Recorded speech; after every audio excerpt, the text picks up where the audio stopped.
السلام علیکم ورحمۃ اللہ وبرکاتہ. نحمده ونصلي على رسوله الكريم اما بعد فاعوذ باللہ من الشیطان الرجیم بسم اللہ الرحمن الرحیم رب اشرح لي صدری ويسر لي امری واحلل عقدۃ من لسانی یفقهوا قولی. ہماری آج کی گفتگو کا موضوع ہے تم مجھے یاد رکھو میں تمہیں یاد رکھوں گا. دوسرے لفظوں میں آج ہم اللہ تعالیٰ کے ذکر پر بات کریں گے. سوال یہ پیدا ہوتا ہے کہ اللہ تعالیٰ کا ذکر کرنا کیوں ضروری ہے، ذکر کا فائدہ کیا ہے، اور بذات خود ذکر ہوتا کیا ہے. ذکر کا معنی ہے کسی کو یاد کرنا. انسان کس کو یاد کرتا ہے؟ یقیناً اسی کو جو اس کو اچھا لگتا ہے، جس کی اس کی زندگی میں کچھ اہمیت ہوتی ہے. ظاہر ہے کہ ہمارا رب جس نے ہمیں پیدا کیا، جس نے ہمیں سب کچھ دیا، وہ اس بات کا سب سے بڑھ کر مستحق ہے کہ اسے یاد رکھا جائے. اور خاص طور پر روزے کی حالت میں. روزہ چونکہ انسان کو مستقل طور پر ایک احساس دلاتا رہتا ہے کہ تمہیں کوئی دیکھ رہا ہے، اور اس سے انسان کے اندر ایک روحانی سی کیفیت پیدا ہوتی ہے جو خود بخود اس کے لیے اللہ تعالی کی یاد کا راستہ ہموار کرتی ہے. اور ویسے بھی روزے کے ساتھ ہر نیکی کا اجر و ثواب کئی گنا بڑھ جاتا ہے.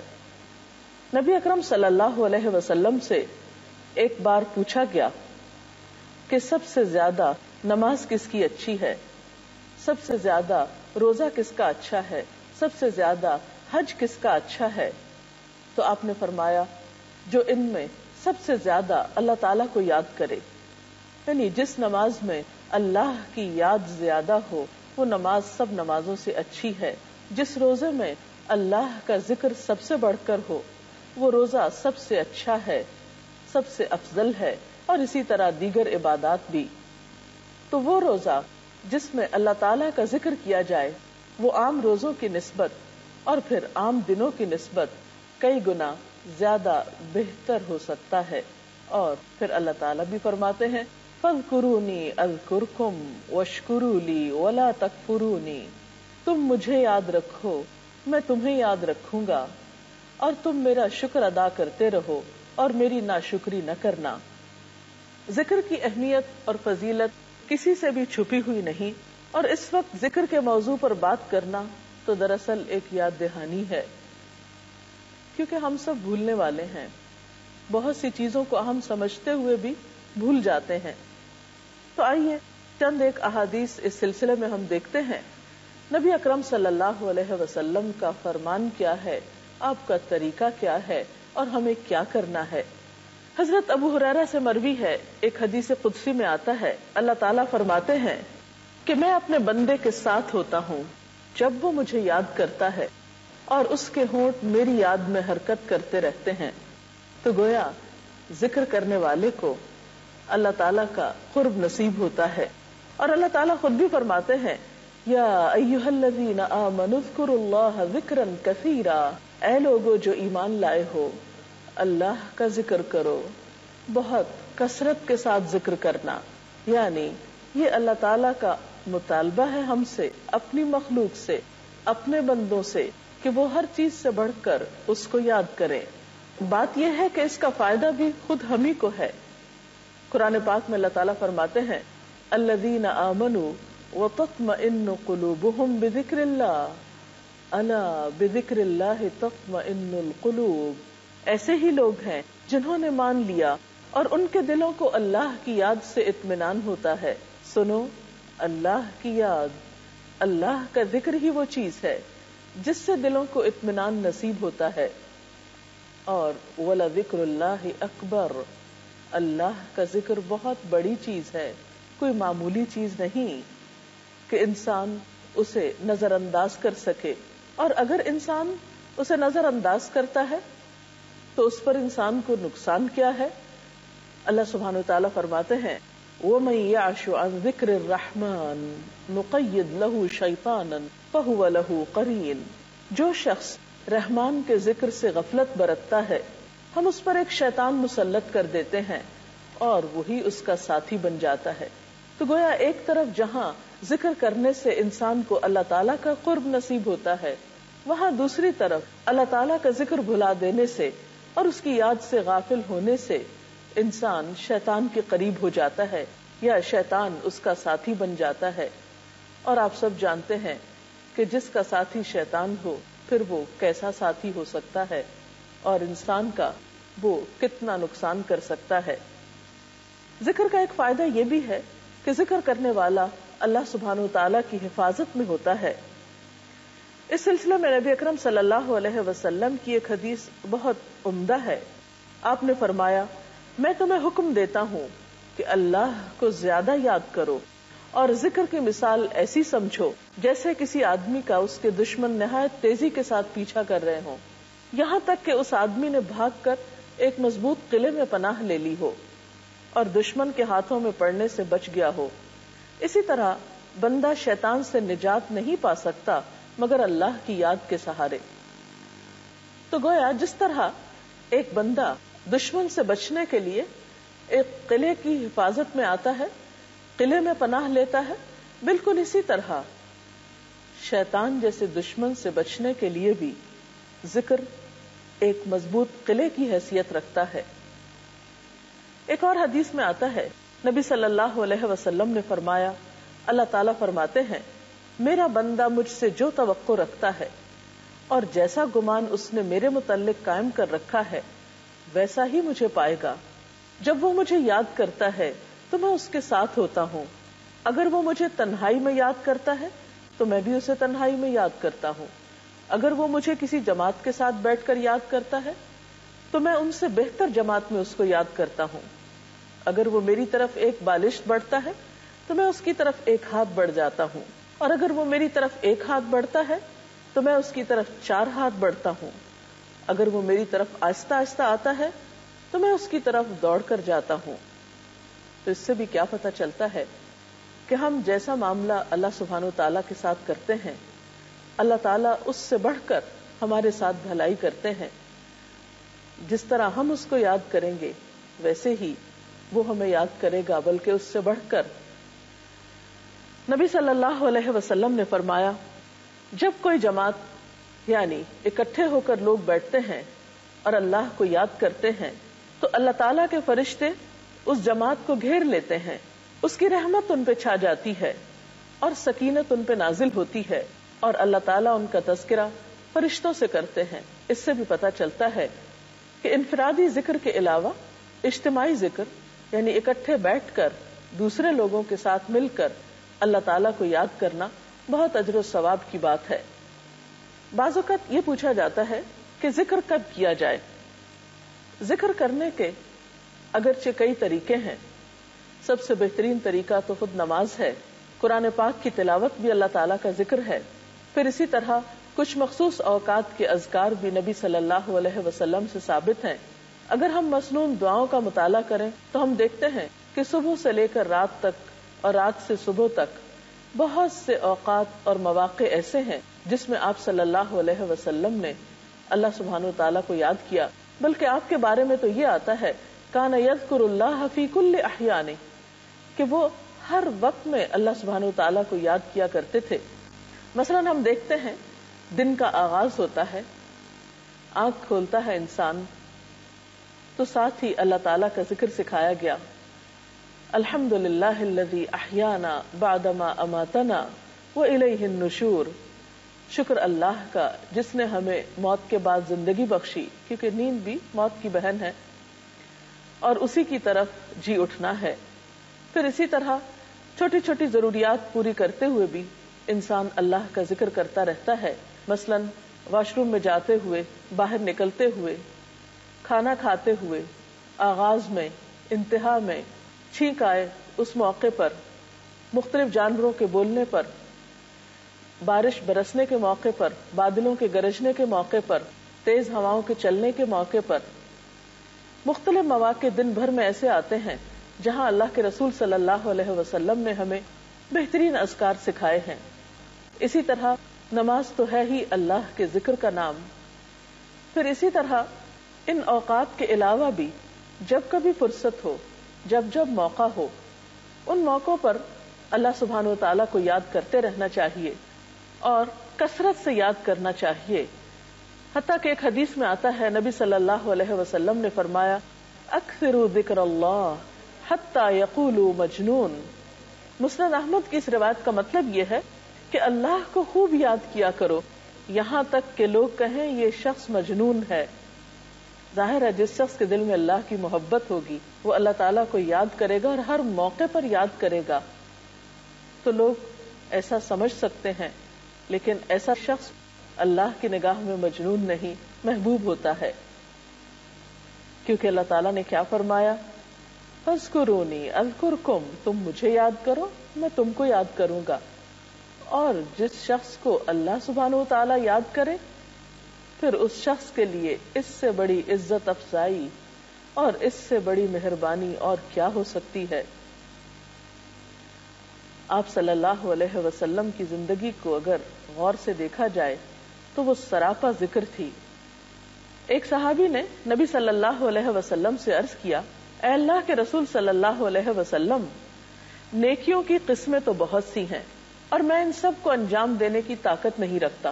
یعنی نیکی کے بہت سے طریقے ہیں، سب میرے بس میں نہیں، لہٰذا مجھے ایسی چیز بتا دیجئے جسے میں گرہ میں باندھ لوں، اور زیادہ باتیں نہ بتائیے کیونکہ میں بھول جاؤں گا. تو آپ صلی اللہ علیہ وسلم نے اس کے جواب میں فرمایا، تمہاری زبان ہر وقت اللہ کے ذکر سے تر و تازہ رہے. یعنی آسان سا نسخہ ہے، اگر بہت سے کام تم نہیں بھی کر سکتے تو ہر وقت اللہ کو یاد کرتے رہو. اور پھر یہ یاد مخصوص مواقع کے علاوہ کن کلمات سے، مثلا سبحان اللہ، الحمدللہ، اللہ اکبر پڑھتے رہنا. دو الفاظ پر مشتمل مختصر ترین کلمات ہیں لیکن بہت ہی مفید. مثلا حدیث میں آتا ہے الحمدللہ تملأ المیزان، کہ الحمدللہ کہنا میزان کو بھر دیتا ہے. اسی طرح اور کلمات بھی افضل الذکر لا الہ الا اللہ کو قرار دیا گیا. اسی طرح استغفر اللہ کہنا، لا حول ولا قوت الا باللہ پڑھنا، درود شریف پڑھنا، یہ تمام ذکر کی بہترین شکلیں اور بہترین قسمیں ہیں جس میں انسان کا سراسر بھلا ہی بھلا ہے. ایک اور حدیث میں آتا ہے کہ دو کلمات ایسے ہیں جو زبان پر بہت ہلکے ہیں، میزان میں بہت بھاری ہیں اور رحمان کو بہت پیارے ہیں، سبحان اللہ و بحمدہ سبحان اللہ العظیم. یہ کلمات بھی انسان چلتے پھرتے، اٹھتے بیٹھتے، لیٹے، مختلف کام کاج کرتے اپنی زبان سے ادا کر سکتا ہے. بعض لوگوں کا خیال یہ ہوتا ہے کہ شاید ذکر کرنے کے لیے باوضو ہونا بہت ضروری ہے. ٹھیک ہے، وضو کرنے سے انسان کی کیفیت بدل جاتی ہے، ایسا کرنا بہت پسندیدہ ہے. پاکیزہ رہنا اللہ تعالی کی محبت کا ذریعہ ہے. لیکن اگر انسان باوضو نہ بھی ہو تو بھی اللہ تعالیٰ کا ذکر کر سکتا ہے. قرآن پاک کی سورۃ آل عمران میں آتا ہے الذین یذکرون اللہ قیاما وقعودا وعلی جنوبہم، وہ لوگ اللہ کو یاد کرتے رہتے ہیں کھڑے بھی، بیٹھے بھی اور اپنے پہلوؤں پر بھی. تو اس سے پتہ چلتا ہے کہ اللہ تعالیٰ کا ذکر انسان کھڑے ہو کر یا چلتے پھرتے بھی کر سکتا ہے، بیٹھے بھی کر سکتا ہے اور لیٹ کر بھی کر سکتا ہے. ایک شخص مثلا سو رہا ہے، رات کو اس کی آنکھ کھل جاتی ہے اور دوبارہ نیند نہیں آ رہی، تو ایسے میں اگر وہ اللہ تعالیٰ کا ذکر شروع کر دے تو بہت جلد دوبارہ نیند کی آغوش میں جا سکتا ہے. اس لیے یہ خیال غلط ہے کہ اللہ تعالیٰ کا ذکر کرنے کے لیے لازمی طور پر باوضو ہونا چاہیے یا ضروری ہے، یا پھر یہ کہ کہیں مصلی بچھا کر یا کسی کارنر میں بیٹھ کے یا کسی اندھیرے کمرے میں ہی اللہ کا ذکر کیا جائے. نہیں، اللہ تعالیٰ تو انسان کی شہرگ سے بھی زیادہ اس کے قریب ہے، اس کو کسی بھی وقت اور کسی بھی حال میں یاد کیا جا سکتا ہے. کوشش یہ کرنی چاہیے کہ کوئی بھی لمحہ ایسا نہ گزرے کہ جو اللہ کی یاد سے خالی ہو.